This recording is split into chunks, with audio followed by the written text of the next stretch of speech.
Welcome, brave chess warriors, to a realm where battles are waged on the 64 squares of destiny. I am your guide through this enchanted world of strategy, tactics, and mind-bending moves. Prepare to embark on a thrilling adventure as we delve into the realm of chess and uncover the secrets of the game. Sharpen your swords, gather your pawns, and let's unleash the power of our minds on the battlefield. Today we have a thrilling encounter between Ismail, playing white, and Moshe 14, playing black, on lichess.org. Let's dive right into the action. 1. E3 E6. We start off with the Van't Kruijs Opening, an interesting choice by white. It's a flexible move, allowing for potential development of the queen's bishop. Black responds symmetrically with E6, mirroring white's pawn structure. The Van't Kruijs Opening is a subtle and flexible chess opening that begins with the move 1. E3. It is named after the Dutch player Maarten Van't Kruijs, who was known for employing this unorthodox opening during the 19th century. While it may not be as popular or widely played as some of the more mainstream openings, the Van't Kruijs Opening offers its own unique set of advantages and strategic possibilities. By moving the pawn to E3, white aims to establish a solid and harmonious pawn structure, while also creating a pathway for the development of the light-squared bishop. This opening move allows for maximum flexibility and adaptability in the early stages of the game, as it does not commit the central pawns or dictate a strict pawn structure. One of the key ideas behind the Van't Kruijs Opening is to create a solid foundation before launching into more aggressive and tactical maneuvers. It provides a solid base for the development of the pieces and allows for a variety of plans depending on black's responses. The opening move 1, E3 also keeps the options open for potential transpositions into other popular openings, such as the King's Indian Defense or the Nimzo Indian Defense. The Van't Kruijs Opening is characterized by its positional nature, focusing on piece development, control of the center, and gradual build-up of an advantageous position. It is often seen as a strategic opening choice, where players can steer the game towards their preferred middle game structures and plans. The absence of an early pawn break or aggressive pawn pushes gives both players the opportunity to carefully study the position and plan their moves accordingly. While the Van't Kruijs Opening may not lead to immediate tactical fireworks or sharp complications, it offers a solid and reliable opening choice for players who value strategic maneuvering, positional understanding, and long-term planning. Its subtleties and flexible nature make it an intriguing option for those seeking to surprise their opponents and navigate the complexities of chess with a unique approach. Continue to the game. 2. D3 Nf6. White opts for a solid setup with D3, preparing to develop the light-squared bishop. Black follows suit with Nf6, reinforcing control over the center and preparing for further development. 3. Ne2 Ng8. A peculiar maneuver by white, retreating the knight to G8. This move seems unusual, as it doesn't contribute to the central control or piece development. Perhaps white is planning to reroute the knight to a more active square later on. 4. N2 Nh6. Black decides to match white's knight retreat with Nh6. Both players seem to be engaging in a bit of knight shuffling. It will be interesting to see how this knight repositioning affects the middle game dynamics. 5. H3 Na6. White strengthens their king's position with H3, preventing any potential back rank weaknesses. Meanwhile, black develops their knight to the edge of the board with Na6. This move might have the aim of rerouting the knight towards the center via B4 or C5. 6. A3 C6. White advances their A-pawn with A3, creating a safe haven for the bishop on B2. Black responds with C6, preparing to reinforce their central control and potentially challenge white's pawn structure.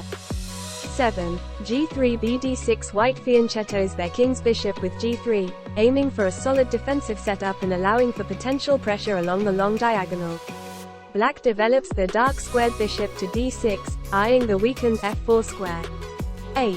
Bg2 Bc5. White's light-squared bishop finds a comfortable spot on G2, controlling important central squares and preparing for possible exchanges. Black mirrors the bishop's placement with Bc5, maintaining the symmetry on the board. 9. OOD5. White decides to castle kingside, solidifying their king's safety.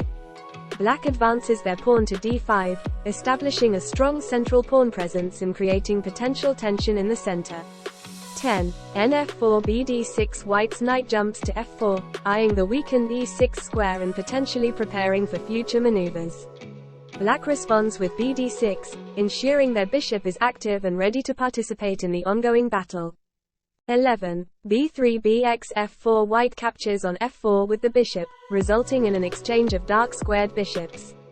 This decision will lead to the doubling of black's pawns but grants them an open f-file. Black recaptures with the pawn, removing white's bishop from the board. 12. ex f4. White's pawn takes back on f4, keeping a solid pawn structure but opening up the e-file for potential rook activity. Black castles kingside, connecting the rooks and safeguarding the king. 13. b flat 2 nf5. White's bishop occupies the active square b2, aiming towards black's kingside. Black reinforces their knight's position on f5, placing it on an optimal outpost and eyeing potential weaknesses around white's king. 14. qg4 n6. White's queen jumps to g4, unleashing a direct attack on f7, a vulnerable square in black's position. Black defends the f7 pawn by placing their knight on d6, simultaneously reinforcing the e8 square. 15. qxg7. And just like that, the game concludes with a spectacular checkmate. White sacrifices their queen on g7, delivering a decisive blow to black's exposed king. An impressive victory by Ikvana Ismail. What a thrilling game we witnessed today, filled with strategic choices and tactical fireworks. The players showcased their skills and demonstrated the importance of piece coordination and king safety. Lesson from the game: in this intriguing chess encounter, we can derive a valuable lesson from the strategic decisions and tactical opportunities that unfolded. The Van't Kruijs Opening was employed, showcasing the importance of flexible and unconventional opening choices. Let us delve into the key lesson that emerges from this game. Lesson: seizing the initiative with purposeful development. One of the striking aspects of this game is White's cohesive and purposeful development. From the early moves, White demonstrated a clear plan to control the center and activate their pieces effectively. Moves like 1, e3 and 2, d3 may seem unassuming, but they serve a crucial purpose in facilitating harmonious development. The lesson we can learn here is the significance of developing our pieces with a purpose. Instead of mindlessly moving pawns and pieces, it is vital to have a clear plan in mind. Aim to control key central squares, establish a harmonious piece coordination, and build a solid foundation for the middle game. Additionally, White's decision to castle kingside at move 9 demonstrated an understanding of the importance of king safety and preparing for the middle game. This proactive move allowed for the rooks to connect and ensured the safety of the king, which is crucial for launching successful attacks. Another key lesson we can extract from this game is the importance of exploiting weaknesses and tactical opportunities. Black's move 13, nf5, aiming to reinforce the kingside, inadvertently exposed the f7 square and weakened the dark squares around the black king. White skillfully capitalized on this opportunity by delivering a devastating checkmate with 15, qxg7. Therefore, the lesson here is to remain vigilant and alert for tactical opportunities that arise during the game. By recognizing weaknesses in the opponent's position, we can seize the initiative and launch decisive attacks. In conclusion, this game teaches us the significance of purposeful development, understanding king safety, and seizing tactical opportunities. By integrating these lessons into our own games, we can enhance our strategic understanding, improve our decision-making process, and increase our chances of achieving victory on the chessboard. As we conclude this epic chess journey, my fellow warriors, I invite you to join me in the ongoing quest for chess mastery. If you have engaged in your own battles on the board, I would be honored to analyze your games and unravel the mysteries they hold. Share your triumphant victories or challenging defeats, and together, we shall decipher the strategic tapestry that unfolds on those hallowed squares. Leave a comment or send your games my way, for in unity lies the true strength of our chess community. Until we meet again, may your knights be swift, your rooks be mighty, and your mind be as sharp as a finely honed blade. Farewell, and may your chess adventures continue to unfold in the realm of infinite possibilities.